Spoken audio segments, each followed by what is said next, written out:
One summer vacation, I was feeling bored and wanted to make some extra money. My mom asked around and found out that a family she knew was looking for a house sitter for when they went out of town for a weekend. They were willing to pay well just to have someone hang out at their house and keep watch. I jumped at the opportunity, thinking it sounded like such an easy task. My mom connected me with the family and they told me their address and when I should come. The day I got there, I was amazed at how fancy the house was. It looked very expensive, and I could see now why they felt like they needed to have a house sitter when they went away. The house was in the country without any other homes nearby. The property was all fenced in, and there was a gate at the end of the driveway. There was a call button next to the gate that connected their home phone, so visitors could announce themselves when they arrived. I was impressed by their level of security.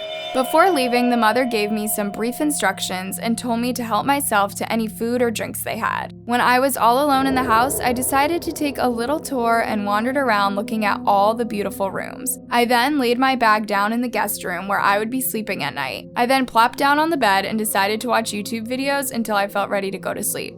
It was nearing midnight and my eyelids were beginning to feel heavy. Suddenly, the landline phone next to the bed rang, startling me. I glanced at the screen and saw that it said front gate. Who could be at the front gate? I picked up the phone and answered it. There was only silence. I felt uneasy. Could someone be pranking me? I decided to get out of bed and double-check that all the doors were still locked. I was making my way downstairs when all of a sudden I heard glass breaking on the main level, followed by several footsteps. I froze in sheer panic, turning around and racing back upstairs as quickly as I could. I went back to the guest bedroom and turned off the lights before closing the door. I went to lock it, but was startled to see that there was no lock.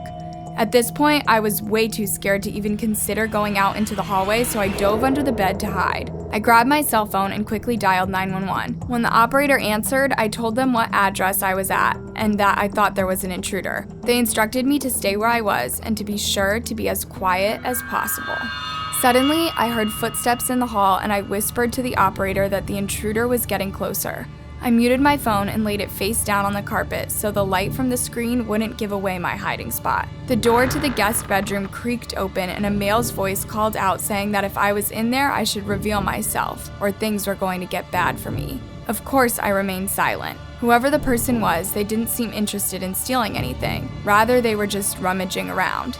Just when I thought he was going to find me, I heard sirens in the distance. The man must have heard it too because he sprinted from the room and I could hear his footsteps retreating from the steps. The front door was broken down and there was lots of yelling. Finally, I heard footsteps approach the guest room again. This time, it was a police officer. After he identified himself, I climbed out from under the bed. The intruder had been captured and the house was clear. It turned out that the man had seen me drive into the property, and when he saw the family leave, he realized I was there by myself. He had likely intended to traffic me. The police told me I was lucky to be alive. Growing up, we lived across the street from an elderly woman whose husband had died a couple of years ago. She was super sweet, so when she asked me to house sit for her overnight, I couldn't say no. All I had to do was water her plants, feed her cats, and basically just make sure nothing happened to the house. We didn't live in an area where there was a lot of crime, so it was unlikely that me staying over was even necessary. But it gave her peace of mind, and that was what was important. The house was older, but very tidy and homey. There were black and white pictures all over the walls that featured the woman's husband and their now grown children. She didn't care much about modern technology, and the only electronics she had seen in the house was an old boxy television that got a couple of channels. I was grateful I had my phone with me to entertain myself during my stay. The woman had a lot of cats, which meant there was cat fur everywhere. The cats were friendly enough, but didn't seem to pay much attention to me. Strangely, they were very curious about the old leather rocking chair that sat in the corner of the room. Even though they seemed to lay on all the other furniture in the house, they wouldn't get up on the armchair. Instead, they just sat in a circle around it, staring up, almost as if someone was sitting there. I never owned a cat, so I had no idea what was normal and not normal for them. I just filled up their food and water dishes and then sat on the couch where I scrolled through TikTok for a couple of hours. It was nearly silent in the house when all of a sudden I heard a bang come from the kitchen, startling me. It sounded like something clattering on the floor. I jumped up to investigate and quickly saw what had caused the noise. It was a small Creamic mug that had fallen off the refrigerator. I picked it up to examine it and noticed that it had the words "World's Best Husband" engraved in it. I looked around the kitchen to see what would have caused it to fall, but saw nothing. I carefully placed the magnet back on the refrigerator and went back to the couch. I went back to TikTok for a couple of minutes until I suddenly heard a creaking noise. My mouth dropped open as I saw the rocking chair slowly rocking. I jumped up in shock, and the chair stopped moving. I looked around to see if there was an air vent or anything around that would have caused the chair to move, but I saw nothing. The cats continued to stare at the chair with interest, not paying me any mind.